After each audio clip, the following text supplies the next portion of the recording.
So welcome everybody. Good morning or just about good afternoon, I think now. Thank you for taking the time out of your very busy diaries, I'm sure, to come to this PPMA webinar. I'm Marie Metham and I'm one of the strategic HR business partners at Lincolnshire County Council, and I am also a member of the PPMA Extended Management Board, and I'm your host for today's webinar. So this is a series of webinars. This is one of them, and we bring you them on a variety of thought-provoking and engaging topics from a big variety of speakers. So today we're delighted to be joined by Elaine Barrett and Alex Carlton, who are public sector talent specialists at Cornerstone On Demand. And they're going to take us through the session today on unlocking the limitless potential of people in local government. So just a couple of housekeeping things before we begin. The session's been recorded today so that anybody who couldn't join us can get it on catch up on the PPMA website. And don't worry though, although it's being recorded, only the presenter and myself will be on the recording. So if you want to keep your cameras on, that's absolutely fine. But can I ask that we all turn our microphones off during the presentation, and there will be opportunity for questions at the end. But if you want to put a question in the chat as we're going through, by all means do that and we can pick them up. So I'm really looking forward to today's session. So Alex and Elaine, over to you. Thank you, Marie, and thank you everyone for turning up on a Friday afternoon and giving us your attention. I hope it's going to be an engaging session. I know it's going to be an engaging session, really, but if you have questions, please do put them in the chat. If we have a bit of time at the end, we'll answer them. Any questions that we haven't answered in the chat, though, Elaine and I will make sure you get the answers back through the PPMA. So let's get started. So in terms of introductions, my name's Alex Colton. Some of you know me. Hello, Claire. Thank you for saying hi in the chat. I'm the public sector account manager here at Cornerstone. So I look after all of our current customers. That's from local government, authorities, care authorities, health, blue lights, charities, and higher education. And up until last year, I spent about 6 years actually working in local government, Essex County Council, heading up workforce strategy development and performance, HR technology and talent enabling technologies, as well as people analytics and people reporting. And I'm here with Elaine. Elaine, do you want to introduce yourself? Yeah, thanks very much, Alex, and hello everybody. Lovely to be here with you all. So my name's Elaine Barrett. I work really closely with Alex, and it's been great having him come on board to join us at Cornerstone, although he's probably getting too much of that from me, so that's the last time I'm going to say it, Alex. But essentially I'm the public sector lead for our enterprise team, and my role is obviously sort of the flip of Alex's. So he looks after our existing customers. My role is really to engage with the organisations out there across the public sector that we don't work with today, but and to try and understand some of the challenges that you're facing as organisations, and relate that to the solutions that we provide. So I've worked in the L&D space for over 10 years now. I've been really lucky to work with some really innovative councils over the years, and hoping that what we can share today is going to be of value to you. Thank you, Elaine. And just finally, in terms of introduction, just a bit about Cornerstone and what we do. So our expertise and solutions span everything that come under the talent banner. So from hire to retire, anything from recruitment, learning experience, learning management, talent development, and learning content. And actually, some of our industry analysts put our products in particular as a strategic leader in that kind of strategic leader top quadrant. And that's largely due to the fact that, you know, for the last 20 years, we've been a disruptor and definitely an innovator in the learning and talent space. Most recently, we've launched our spatial learning content, so that's AR and VR content, as well as we've just acquired a company called Skyhive, which has a big focus on skills ontology, workforce planning, and skills analytics, which we're all really excited about and particularly relevant to our conversation today. We're also proud partners of the PPMA, and there's a few references to the PPMA. It's new to us. Both Elaine and I were real advocates of coming into the PPMA world. I've been to conference for the last probably 5-6 years and loved every second. So we're really pleased to be a sponsor of the PPMA, and we also have a similar partnership. It's slightly different with COSLA, the Convention of Local Scottish Authorities up in Scotland. So let's get into why we're here, in effect. So we want to start the discussion around two separate problems which often kind of conflict in terms of our thinking. And I just want to point out at this point that I know all of you from different local government authorities, some of you maybe even from wider public sector organisations. And the way we see you is that you've probably got a common set of problems, but perhaps a unique set of circumstances. So in terms of our discourse and what we take you through and some of the examples and some of the research, it's a bit of a generalization, but actually you might spark some thought process in it that is relevant for you. And if not, we're actually always free for a one-to-one kind of conversation regarding your specific circumstances. But that's the way we see it, is there's a common set of problems, but each authority will be very different in the circumstances it exists and operates in. So firstly, let's talk about finance. And that's a brilliant thing to say on a Friday afternoon to a bunch of HR professionals, isn't it? But this won't be anything new to any of you. And we know that local government finances are really tough. We know that often it's corporate budgets or HR budgets that are hit first in terms of making cashflow savings.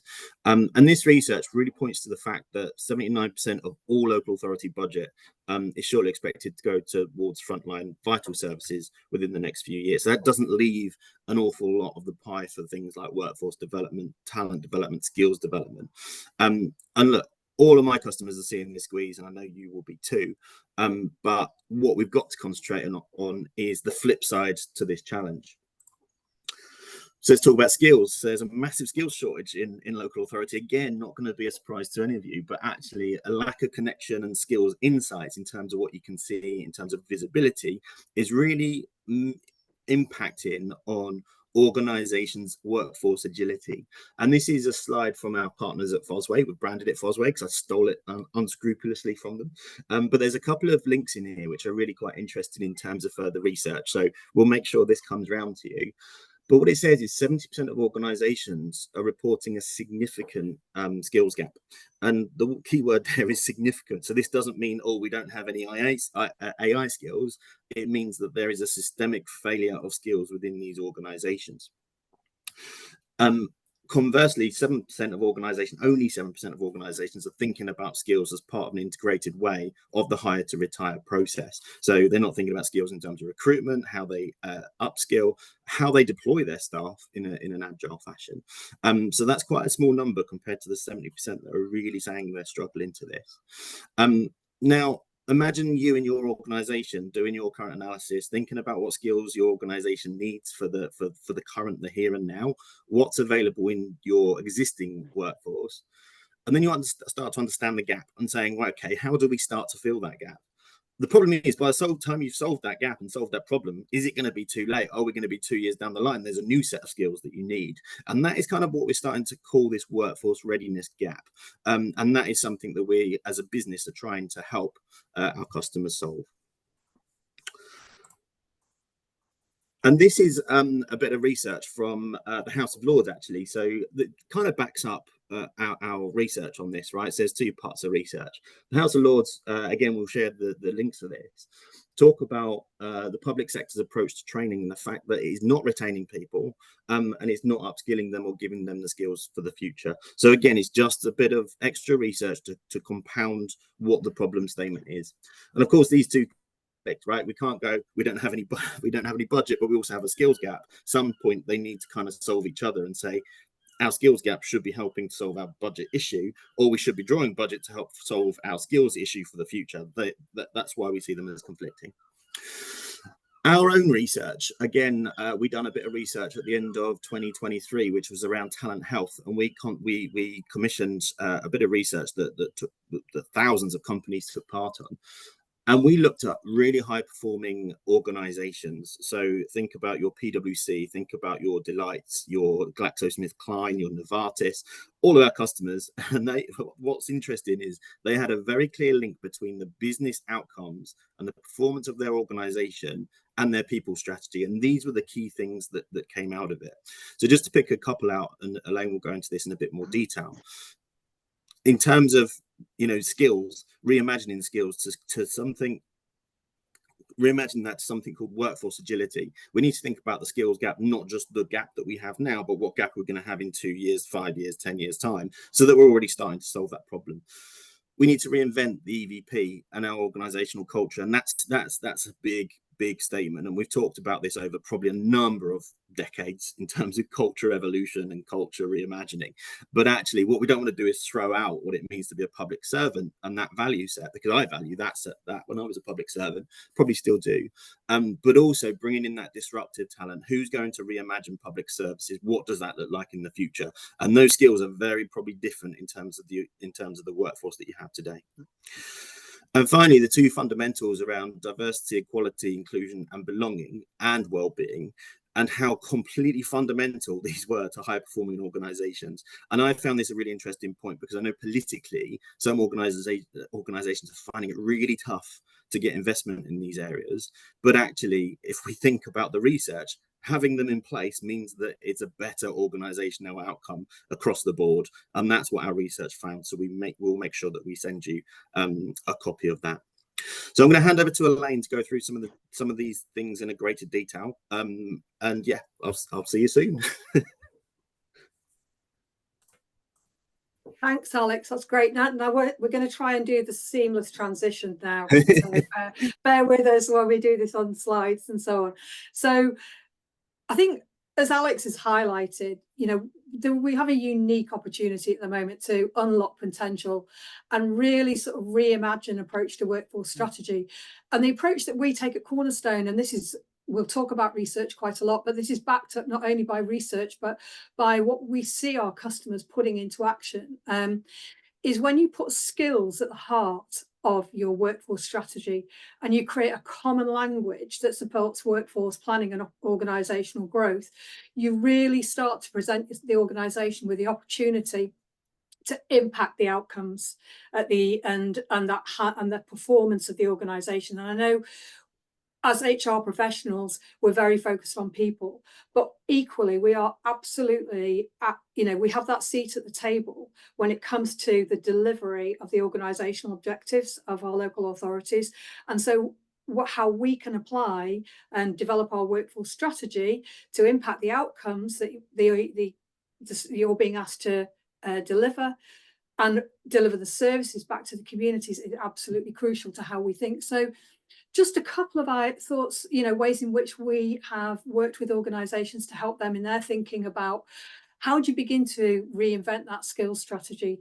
So skills-based hiring, when we stop thinking about hiring to the role and a job description, and we start thinking about the skills that are actually required to deliver against that role, then we start to actually help to start thinking a less of a linear way and more about opening opportunities for non-linear career progression. And that's through having a clear understanding of the transferable skills that people have today and creating that opportunity for upskilling that really helps you promote internal mobility and career development. But it also helps you present the opportunity to develop a more agile workforce. And that helps you to get the right people and skills in to the organisation. And when we're thinking about internal mobility, what you're able to do when you have that common language and you understand the skills that you have within the organisation is you can look at how you can redeploy people more effectively. You can look at how you open people up to projects and gigs, and how that presents people within the organisation with new opportunities that really support personal growth, job satisfaction and skills development. And all of this feeds back into that EVP. It also gives you an opportunity to attract a much more diverse range of talent from external new talent coming into the organisation. And what that means is that that talent then becomes much more reflective of your communities, and it brings new ideas into the organisation and new ways of working that help you really rethink how you can best deliver those services. So when we think about skills-based leadership, look, we know it's absolutely critical. Leadership is critical to delivery of your workforce strategy. So we need to make sure that our leaders are equipped not only with the skills that they need to effectively do their job, but how they also need to be able to navigate the sort of ever-changing demands of their roles. And make sure that they've got the skills they need to become inclusive leaders, because diversity is a given, but inclusion is something else. Inclusion is something that has to be put into practice. And we need people in those leadership roles that are really going to embrace inclusion and become coaches, and the sort of leaders that really recognise that empowering people within their teams, developing the skills of the people within their teams will really help create successful teams where people are empowered to collaborate, innovate, and create solutions that are going to effectively deliver those services. And I suppose when we take this all back, then we think about that bigger piece around workforce planning. When you've got that skills-based approach to workforce planning, rather than solely focusing on headcount, and you understand the skills that exist within the workforce, as we said before, that helps you to redeploy more effectively. It helps you to understand the skills gaps, where you need to focus on upskilling and reskilling. And when we think about workforce readiness and looking to the future, where you actually need to invest money in learning and skills development programs so that you achieve that critical objective of delivering back the future skills required. So Alex, if we think about moving on to disruptive talent, this is quite an interesting one, I think, because disruptive talent is very much a concept that doesn't always sit well within traditional organisations. I think that's probably fair to say. But when we're thinking about disruptive talent, what we are thinking about is bringing people into the organisation that are actually going to help challenge in a way that is positive for the organisation, and bringing in new ideas and new thoughts and new ways of working. And in order for us to do that, we have to go back to the idea of skills and think about, outside of the normal talent pools that we bring in, there's a huge opportunity for public sector today to embrace, if you like, the changes in the ways of thinking of different demographics and generations around what work means to them, sense of purpose, sense of value. There are a lot of people within the private sector that are looking for meaningful, value-based work, where they feel that they're actually contributing back. And public sector has a real opportunity to be able to tap into that workforce by considering skills rather than previous experience, and looking at exactly for someone who's done the job before and so on, and thinking about the potential and transferability of those skills. But when you're thinking about disruptive talent and how that can be brought into the organisation, what you really have to think about then is, how are you going to attract them in? What's your EVP? And when we think about learning culture, that ability to value people who think differently, and the promise of career mobility, and bringing that actually to life, then I think these are things that we really believe are crucial. And when we think about the research that's out there about career mobility, what people are looking for in jobs today, and the trade-off between reward from a financial point of view versus reward from a well-being perspective, then these are all things that are really, really sort of feeding into tools that you can use to really sort of push that opportunity to bring in new talent. So Alex, if we're thinking about going on to diversity and equity, inclusion, belonging, we know it's an essential pillar of all your workplace strategies. And it's probably an understatement to say that, you know, it's not always easy. It's not always easy. Alex has already referenced the fact that politics, funding can get in the way of a lot of the initiatives that we're trying to embed within our organisations. And listen, we've seen that only too recently by the way the media have picked up, and the central government have talked about some of the approaches to DEIB and funding for DEIB. So we recognise that it's not easy. But it's actually, when you think about gaining investment, everything that's out there today in terms of the research that is driven by the likes of Gartner, CIPD, industry analysts, the House of Lords report, for instance, that all sort of backs up the fact that there is such a compelling business case for actually embracing DEIB, and also making sure that you have really firm strategies in place to deliver your DEIB approach. And ultimately, when we think about what it's going to help us achieve, it's going to help us achieve that rebalance around the internal and external talent pipeline, it's going to help us develop more inclusive behaviour internally, and it's going to allow a more diverse and disruptive talent to come into our organisations. So this is something that we'd really like to hear more from you about, and hopefully in sort of follow-up conversations, it's something that we'll be able to pick up with you. But then moving on to well-being, you know, I think one of the key things when we think about well-being is that at some point, every authority is going to be challenged on productivity. And thankfully, we now live in a world where employee well-being is actually recognised as critical, not only to the individual, but also to the organisation and the ability of the organisation to perform and deliver.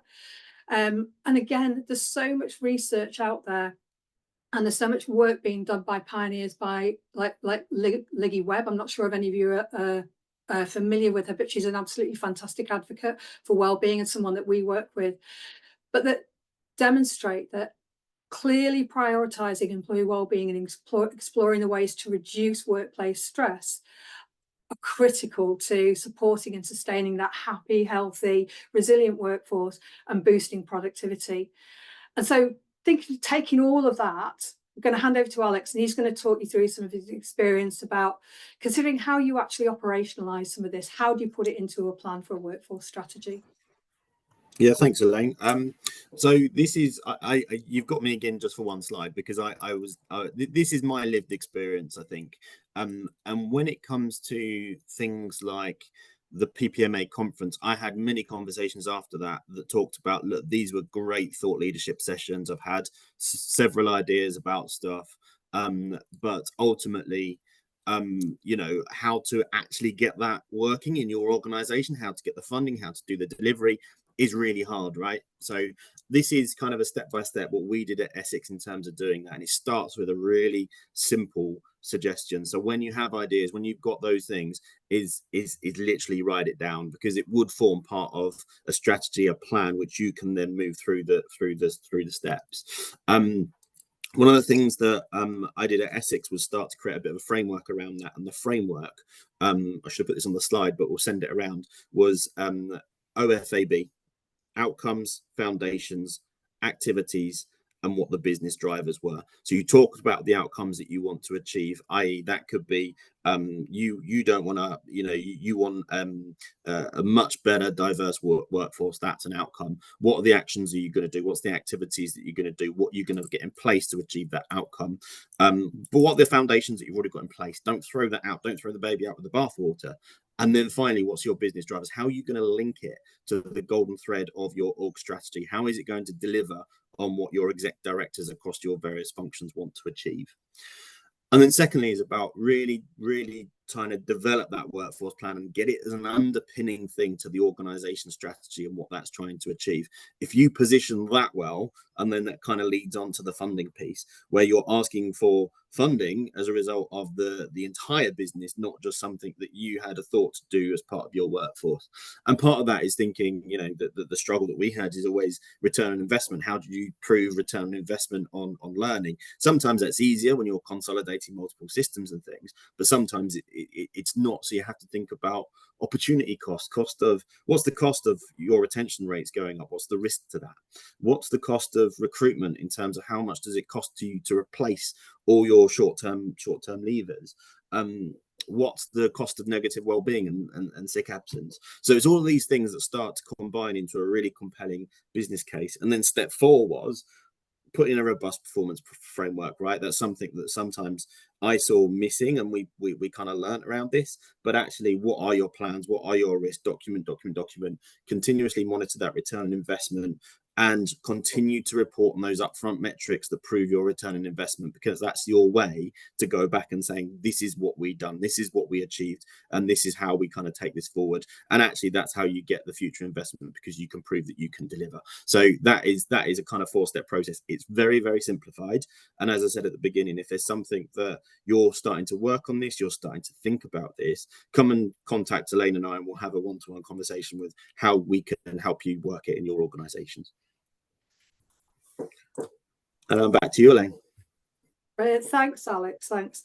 And I think, as Alex said, for us, being a PPMA sponsor this year has given us a unique opportunity, and we're really, really thankful for that, because what it does is it gives us an opportunity to really engage with people like yourselves and have really meaningful conversations, because quite often in public sector, we know we're constrained by very formal procurement processes that can actually hinder sometimes some of the meaningful conversations that are required to actually understand why might you actually want to change something about your solutions. What it's about understanding the business value that you're going to derive from it, the outcomes that you're going to derive from it. And I think this is the key thing to how Alex and I approach this. Cornerstone we're a market leader in our space. We offer an incredibly powerful platform that we can break down for you and deliver to you exactly how you need it at the time that you need it, at the point in which you are at on this journey of looking at your workforce strategy and how learning and skills and developments and can really play into sort of helping you to deliver for the future. But it's meaningless unless we have the conversation and the context. So I think the most important thing to take away from this, I would hope that you can take away from this today, is that for us, it's about understanding where you're at on this journey. It's about understanding whether you're ready to start or just beginning to start that discussion around skills, whether what your needs are today is providing better learning experiences, whether you're moving from mandatory compliance-based learning to hoping to develop more of a learning culture. Look at the Essex case study. It's an incredible story of how you can move from being a very sort of transactional learning organisation to one that's really starting to embrace learning as a tool to drive culture and outcomes forward. So we're open to conversations, and I think for us, where we can really help and where we hope we can help is by offering us and just to sort of qualify, I asked Alex to take the words out, but I'm going to say it anyway. There's no cost associated to this. This is Alex and I embracing what we love to do and our passion, which is basically us being able to have conversations with you. If we can understand more about what your challenges are, we can hopefully start to position how we might be able to help put you in touch with other people, shared experiences, networking, but also about how to draw on the experiences that we have around sort of building that workforce strategy. So if you'd like to sort of engage with us on one-to-one conversations, or you'd like to look at some of the tools we've got around talent health checks and understanding where you're on that journey, we'd be more than happy to help. We've recently published an ebook, which we'll share with you after this, and share the QR codes and so on and so forth, that pulls together some of the thinking. But I hope you found the session useful today. And we've got a couple of minutes left, so if anybody does have any questions, please feel free to share them with us. And back to you, Marie. Thank you, Elaine, and thank you very much to you too, Alex, for that fantastic presentation. I was busily scribbling notes. Talent is high on the agenda at Lincolnshire County Councils. I'm sure it will be for a lot of us. So I noticed we've got a question from Claire in the chat, who's asked, how does skills-based hiring complement values-based selection approaches? Yeah, I think I answered that in the chat, Marie, but just to be clear, I don't think it replaces it, but actually having skills front and center of every employee touch point is never going to do the organization any harm, right? So if an organization, whether that be public sector, private sector, whether that's a tier 1 council, tier 3 council, it's about understanding what skills it is you need now and what skills it is you need tomorrow as an organization. When you start then hiring for individuals and starting to think about, okay, can I match those skills that we need in 2 years' time between now and our hiring process? What you're starting to do is close that gap. And then the further out you go, you're starting to get more and more into the realms of workforce agility, where you can start moving the dial on your future plans, and you can deploy your staff in a much more flexible way that isn't connected to your rigid organizational structures, but it's about the things that Elaine spoke about. It's about those gig projects and things like that. But to come back to it, I do think, personally, I think values and behavior is important, particularly in public sector. There is a public servant almost behavior that is somewhat indescribable, but you have to care about the work that you're doing. You have to care about the end outcome. And the thing about my career was, I love that part of it. I love the care that people put into their jobs, regardless of whether that was back office or service delivery. So I do think it's important, but actually the skills bit, I think, is absolutely key in terms of the conversation organizations need to have going forward. Okay, thanks very much, Alex. So any more questions from anybody? Don't think we've got any at the moment. So thank you both very much. As I say, really excellent presentation, and I hope everybody's got food for thought from it that they will take back to your own organisations. So as I mentioned earlier, this webinar is one in a series that PPMA put on, so keep an eye out on our website for details of the upcoming sessions.